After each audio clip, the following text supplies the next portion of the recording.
Welcome. So you actually did it. You passed the exams, you completed your clinical hours, and you finally have that hard-earned hypnotherapy diploma right there in your hand. The temptation right now is to take a massive deep breath and think, awesome, I'm finished. But in this explainer, we're going to completely reframe that moment. Because graduation, it's not the finish line. It is actually the starting line of a lifelong career. And trust me, that is incredibly exciting. Take a second and really let the reality of private practice sink in. You finally have your diploma. Now what?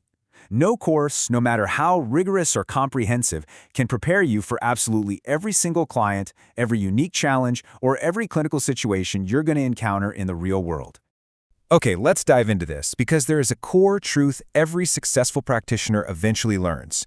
When a client introduces a condition you literally haven't seen before, or asks a question that completely stumps you, it's not a sign that your training was inadequate.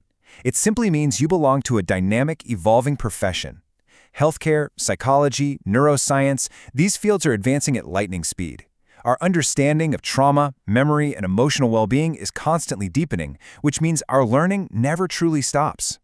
To navigate this journey, we're going to unpack a four-pillar toolbox. First up, the false finish line. Second, reflection versus self-criticism.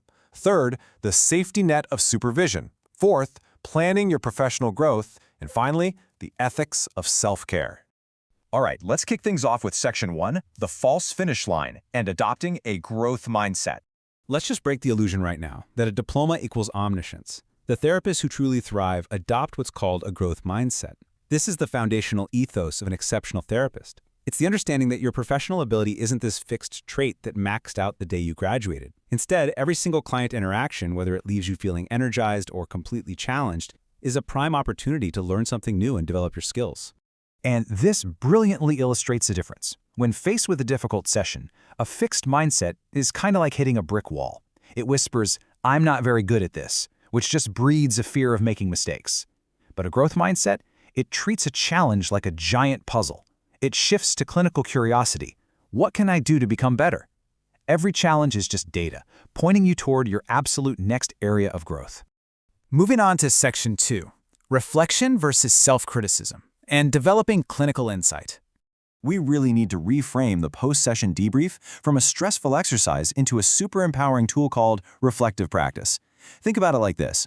If you just move mindlessly from one client to the next without ever pausing, 20 years of experience might just be 1 year of bad habits repeated 20 times over. Reflective practice transforms raw experience into genuine learning. It's that deliberate pause that ensures you're actually growing as a practitioner. A lot of new therapists dread this because they confuse reflection with self-criticism.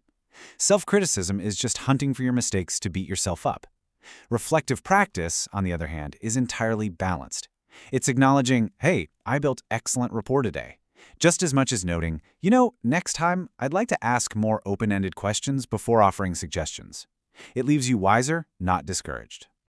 To make this super practical, grab a journal. Start with, "What went well today?" to anchor yourself positively. Then ask, "What challenged me?" and "How did I respond?" Notice how this shifts the focus from the client's behavior directly to your own clinical choices. Walking through these specific questions practically transforms your daily experiences into actionable, continuous learning. Section 3, the safety net of supervision. It's a collaborative process. Now, if you've been dreading supervision because it sounds like getting sent to the principal's office, erase that idea right now. Supervision is a collaborative, supportive process. Even highly experienced practitioners have blind spots, right? Because we all bring our own beliefs and assumptions into the therapy room. Seeking supervision isn't a sign of weakness or incompetence. It's an absolute hallmark of responsible, ethical practice. So, what actually happens in these sessions? Well, you bring the tough stuff.